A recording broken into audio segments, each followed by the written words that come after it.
This week, the European Commission was quizzed about the surge of youth unemployment across the bloc ahead of the upcoming European elections in 2019. Seemingly, one of Jean-Claude Juncker's spokesmen avoided the question of anti-EU parties and candidates sweeping votes as a result of high levels of young people out work. 5 countries are leading the way in Eurosceptic feelings across the EU, with some even joining forces with their anti-Brussels sentiment. Get EU News. 5 countries leading a Eurosceptic pushback against Brussels. Orban is waging his freedom fight against the EU with huge amounts of EU money. Peter Greco 1. Hungary has long been a thorn in the side of EU bosses, with the country's Prime Minister Viktor Orban leading Eastern Europe's pushback. Mr. Orban is running for re-election once again, and his campaign has boasted plenty of anti-EU rhetoric, mainly criticizing the bloc's immigration policy. In March, he declared Brussels is not defending Europe and it is not halting immigration as he addressed a crowd for the 170th anniversary of the Hungarian Revolution. The Hungarian added, "Let us be proud of the fact that we are the only country in the European Union which has asked people whether or not they want mass immigration." This poses an entirely different threat to that of Brexit in 2016, according to a German official. The official said, "Orban doesn't want to leave the EU. He really wants to change the EU."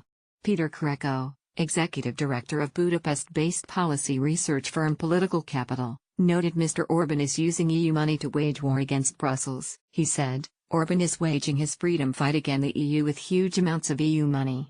Expressu map reveals top 5 Eurosceptic countries too. Poland. Warsaw's right-wing government have been at loggerheads with the EU after making sweeping changes to the legal systems, which critics say has put judges under the control of the ruling Law and Justice Party. The European Commission took an unprecedented step by invoking Article 7 against Poland, which meant Poland could have lost its EU voting rights for breaking the bloc's democratic principle. As Poland and Hungary, since the turn of the year, have struck up somewhat of an anti-EU alliance as they both battled with the Commission. In January, Polish Prime Minister Mateusz Morawiecki traveled to Hungary for his first bilateral talks since being appointed to the role. He said, "I believe that like-minded nations like ourselves together can influence Europe's future in a very positive way.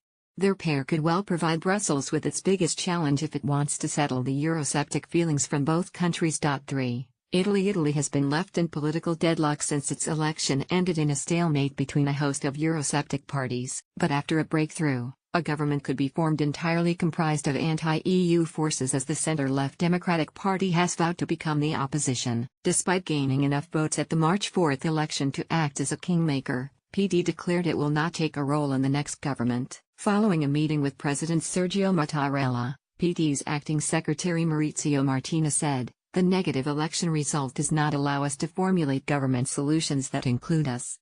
Mr. Martina's move may pave the way for a Eurosceptic government comprised of Lega and Five Star. Both populist parties during their election campaigns expressed their displeasure with Brussels. Lega leader Matteo Salvini even proposed a referendum on opting out of the Eurozone's single currency. 4. Austria. Young Austrian Chancellor Sebastian Kurz may belong to a pro-European government, but it threatens to rattle the EU into huge policy changes. The 31-year-old leader insisted the EU lacks focus on key issues and is vowed to Austria's takeover of the presidency of the European Council to shift the bloc away from resettling refugees within the EU and towards preventing future arrivals. He said, "Our aim is very clear, that in Europe there should not only be a dispute over redistribution but also at last a shift of focus towards securing external borders."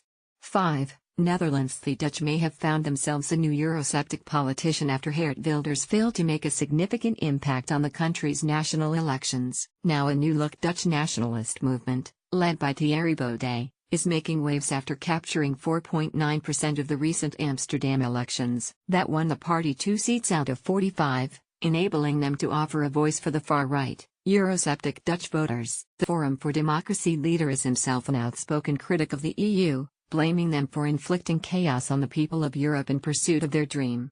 He told Express.co.uk, "It's not just that the North is paying, the South is also paying a terrible price. I've been in Greece. I've been in Spain, Portugal, Italy, and I've seen with my own eyes the incredible youth unemployment, the terrible situation with the economy there. These are all consequences of what they call the European dream, which is to forge all these nations of our continent into a straitjacket. It's just shocking to see the terrible price these ideologues are willing to pay, or better put, have us pay for it."